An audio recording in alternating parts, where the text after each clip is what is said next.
Hello hello मेरे प्रिय student खुश रहिए।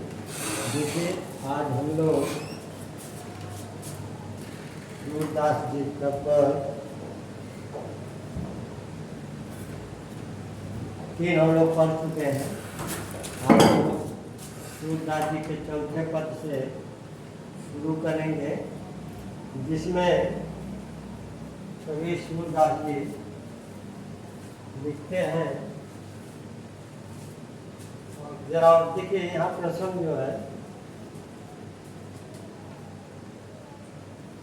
बालक श्री कृष्ण जी ये अपनी माँ यशोदा जी से अपनी गायों को चराने के लिए भिन्न भिन्न प्रकार की जिदें कर रहे हैं। और उन जिदों को सुन करके माँ यशोदा जी अपने पुत्र श्री कृष्ण जी को कहती हैं। क्या कहती हैं पद में हम लोग अब जानेंगे। जैसे लिख रहे हैं, मैं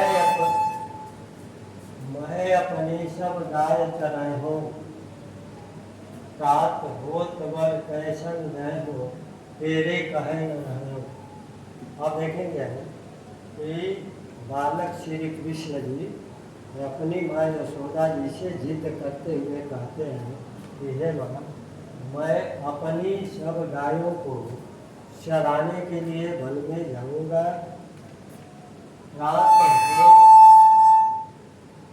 रात होत बल के संग जय हो, तेरे कहे न रहे हो। प्रातः यानी सवेरे बालक श्री कृष्ण जी अपनी माँ यशोदा जी से कहते हैं कि हे माँ, मैं प्रातः होते ही यानी सुबह होते ही बल के संग यानी बलराम जी के संग जाऊंगा, तेरे कहे न रही हो। और रात के मना करने पर भी मैं नहीं रहूँगा। ग्वाल पाल गाहिन के भीतर नए कहूँ डर नहीं लागत। वो बताते हैं कि मुझे ग्वाल बाल और गायों के बीच में जरा भी भय नहीं लगता है, जरा भी डर नहीं लगता है।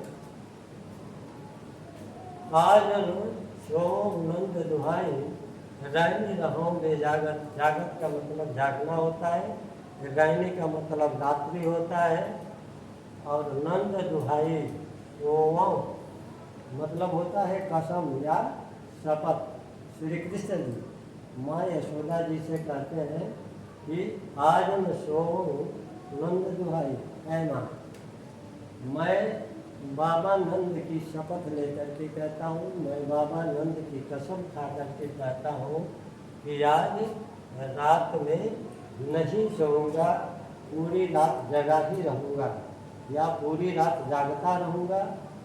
और ग्वाल सब गाय चराए हैं, मैं घर बैठो रहूँ।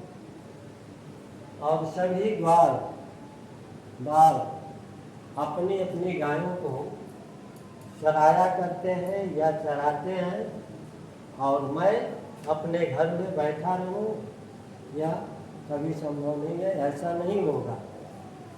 और ग्वाल बाल सब गाय चराए हूँ, मैं घर बैठे रहूं। सभी ग्वाल बाल अपनी अपनी गायों को वन में चराया करते हैं, और मैं घर बैठा रहूं, यह ऐसा नहीं होगा।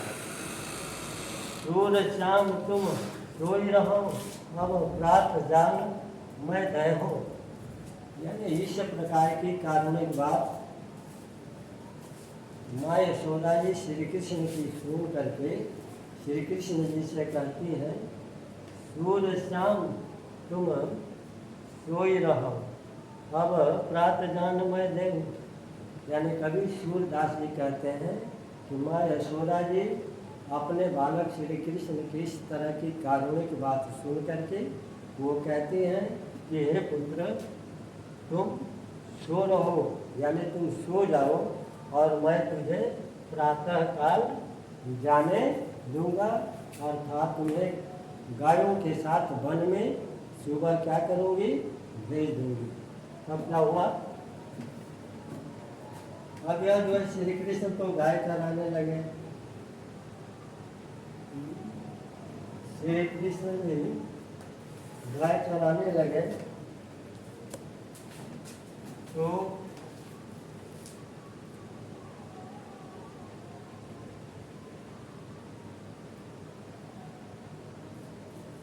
देखिए आपको श्री कृष्ण जी यानी आप देखेंगे कि चौथे पद में बालक श्री कृष्ण जी अपनी माँ यशोदा जी से गायों की चराने की जिद कर रहे हैं। लेकिन अब 5वें नंबर पर आप देखेंगे कि वही श्री कृष्ण जी अपनी माँ यशोदा जी से कहते हैं, क्या कह रहे हैं, माया कौन चरण होगा। अब वो बालक श्री कृष्ण जी अपनी माँ यशोदा जी से कहते हैं कि हे माँ, मैं अब अपनी गायों को नहीं चराऊंगा। सिगरे ग्वाल गिरावत मूसो मेरे पानी पिराई। बता रहे हैं सिगरे का मतलब होता है सभी ग्वाल यानी सभी यादव के लड़के क्या करते हैं, गिरावत मुँह से मेरे पानी पिराई यानी सभी ग्वाल बाप यानी सभी ग्वाल अर्थात यह कि सभी यादव के लड़के जो हैं, सभी यही के लड़के जो हैं अपनी अपनी गायों को हम ही से घेरवाते हैं। इसलिए मेरा क्या होता है, मेरे पाई पिराई, पाई का मतलब पैर, इसलिए मेरे पैर दर्द होने लगता है, मेरे पैर में दर्द होने लगता है। जौन पतियाँ पूछ बल दाऊ ही अपनी सौह दिलाई। अब बता रहे हैं, देखिए सौह का मतलब यहाँ कसम होता है और पतियाँ मतलब विश्वास, पूछी मतलब पूछना, बलिदावई मतलब बलराम।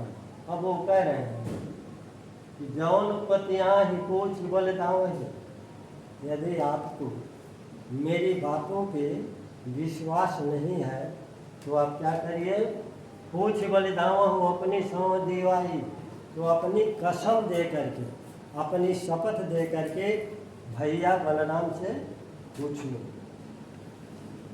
यह सुनी माई यशोदा ग्वाले नगारी देते रिसाई। रिसाई का मतलब होता है क्रोधित होना, यानी इस प्रकार की श्री कृष्ण की वाणी को सुन करके माँ यशोदा जी अत्यधिक क्रोधित हो करके क्या करती हैं, गाली देते रिसाई यानी ग्वाल वालों को क्रोधित हो करके गाली देने लगती हैं और कहती हैं, क्या कहती हैं कि मैं पठवती अपने लड़का को आवे मतलब बहराई, मैं अपने पुत्र श्री कृष्ण को वन में इसलिए भेजती हूँ, वह वन में जा करके अपने मन को क्या करे, बहला ले।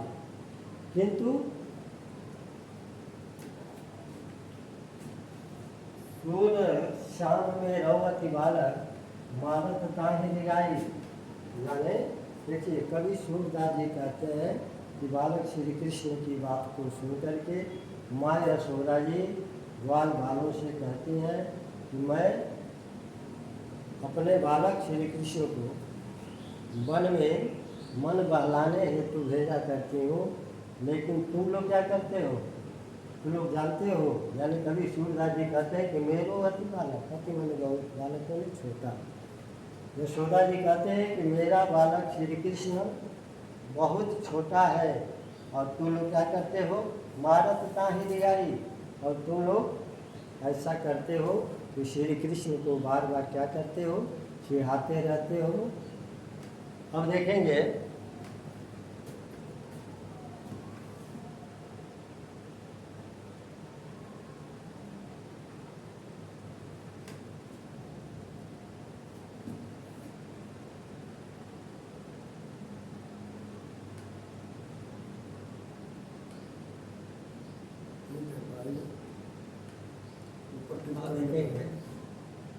और ऊपर करेगा दूसरा पॉइंट सखीरी मुरली लीजिए छोड़ी। आप देखिए यहाँ थोड़ा सा प्रसंग बदल जाता है, यानी यहाँ जो है गोपियाँ आपस में वार्तालाप करती हुई, अर्थात यह कि एक नायिका जो है एक नायिका जो है एक नायिका से यानी दूसरी नायिका से कह रही है, क्या कहती है सुनेंगे।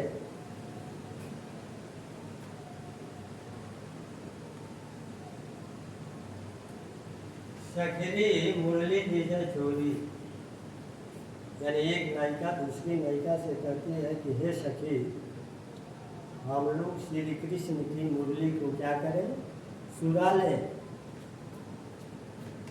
वेणुगोपाल किंग है अपने बस प्रीति शब्द की तोरी, प्रीति, प्रीति का मतलब होता है प्रेम। वो कह रही है कि जिस बांसुरी ने श्री कृष्ण की, हम श्री कृष्ण की प्रीति को क्या कर दिया है, तोड़ दिया है। उस बांसुरी को हम लोग क्या करें, सुरा लें। सिनई के घर भीतर निशिवासन धरतन कबहू छूरी। और वो बता रही हैं, गोपी करें कि एक क्षण के लिए वह श्री कृष्ण जी अपनी बांसुरी को अपने से अलग नहीं होने देते। घर भीतर कभी वो घर के भीतर रख देते हैं। निशिवासन धरतन कबहू छोरी, छोरी का मतलब जिसको हम लोग क्या बोलते हैं, ताक। क्या बोलते हैं, ताक। वो कह रही है एक नायिका दूसरी नायिका से कहती है, वह श्री कृष्ण एक क्षण के लिए अपनी बांसुरी को दिन रात अपने पास रखा करते हैं और क्षण भर के लिए क्या करते हैं, भारत कबहू छोड़िए, और एक क्षण के लिए उस बांसुरी को ताक कर नहीं रखते। कबहू कर कबहू अधरन कटी कबहू खोसत जोड़ी। आप देखेंगे कर का मतलब होता है बच्चों हाथ, कबहू अधरन, अधरन का मतलब होता है होठ, कटी का मतलब होता है कमर, और खोसत का मतलब होता है खसना। जोड़ी यानी जो कमर में पीताम्बरी बांधे हुए हैं उसको जोड़ी बताया गया है। तो इसलिए आखिरी लाइन है कि कबहू पर, यानी उस बांसुरी को श्री कृष्ण जी कभी हाथ में तो कभी अपने होठों पर रख के बजाया करते हैं, तो कभी क्या करते हैं, कट कबहू, कट यानी कभी कमर में खस लिया करते हैं।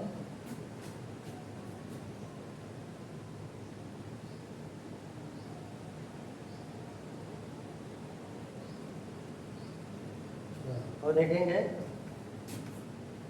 कि ना जानो कछु मेरे मोहनी राखे अंगूरी, यानी नायिका नायिका से कह रही है कि न जाने उस श्री कृष्ण यानी उस बांसुरी में कौन सी मोहनी मंत्र है जो श्री कृष्ण के अंग अंग को अपने वश में कर रखा है, अर्थात श्री कृष्ण के अंग अंग को मोह रखा है। दास प्रभु कौमन शरण बंधव राग की दूरी। राग, राग का मतलब होता है बच्चों प्रेम, यानी सजनी का मतलब अभी बताए हैं नायिका। यानी कभी सूरदास जी कहते हैं, कभी सूरदास जी कहते हैं कि एक नायिका दूसरे नायिका से कहती है कि हे सखी, न जाने उस श्री कृष्ण में कौन सी मोहनी मंत्र है जो श्री कृष्ण के मन को अपने प्रेम की डोरी में क्या कर रखा है, बांध रखा है। ठीक है, आप जो है हम 7वें नंबर पर चलते हैं। तो अब देखेंगे हम, बुधा मोहि ब्रज विसरत नाही, वृंदावन गोकुलवन उपवन सघन कुंज की छाई। प्राप्त समय माता जसमती अरुणंद देख सुख पावत। आप देखेंगे कि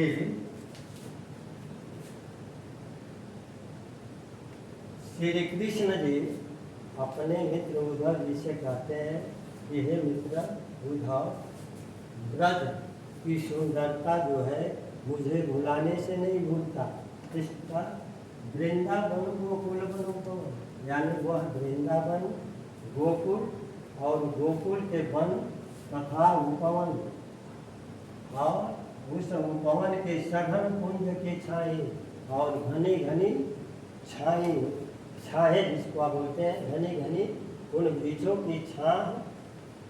रात समय माता दशमती अनुनंद देख सुख पावा। और वो श्री कृष्ण जी कहते हैं कि मैं प्रातः प्रातः यानी सुबह सुबह माता यशोदा जी को देख करके कितना सुख को प्राप्त करता था, कितना आनंद का अनुभव करता था। माखन रोटी दहो सजायो अतिहित साथ खवाव। यानी श्री कृष्ण जी उद्धव जी से कहते हैं कि जो मैं प्रातः प्रातः माँ यशोदा जी को देख करके अत्यधिक सुख को प्राप्त करता था, वह माँ यशोदा जी मुझे क्या करती थी, प्रातः काल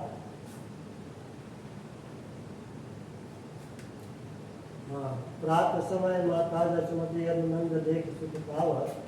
माखन रोटी दहो सजाई, यानी वह माँ यशोदा जी मुझको जो है माखन रोटी सजा करके अतिहित साथ किया हुआ अत्यधिक प्रेम से खिलाती थी।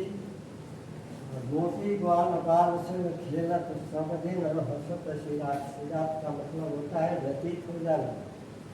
हम वो बता रहे हैं कि गोपी ग्वाल बाल संग खेलत, यानी श्री कृष्ण जी कह रहे हैं उस ब्रज में गोपियों के साथ तथा ग्वाल बालों के संग खेलते हुए सारा दिन क्या हो जाता था, मतलब खेलते हंसते समय सारा दिन व्यतीत हो जाता था।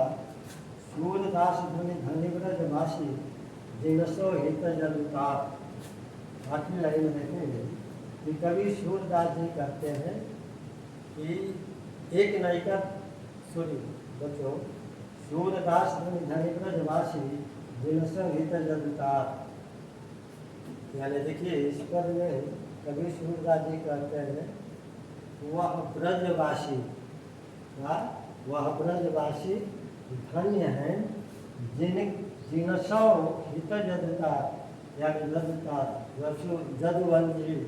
जदुवंशी श्री कृष्ण का मतलब होगा इससे। तो सूर्यदास धन्य धन्य ब्रजवासी, यानी कवि सूर्यदास जी कहते हैं कि उद्धव श्री कृष्ण जी से कहते हैं वह धन्य है ब्रजवासी के लोग जिनको हित यानी भलाई करने वाले जदुवंशी श्री कृष्ण जी हैं। उसी के बच्चों जो शेष बचा हुआ है हम अगले दिन आपके लिए लेकर के आऊँगा। तब तक के लिए विदा।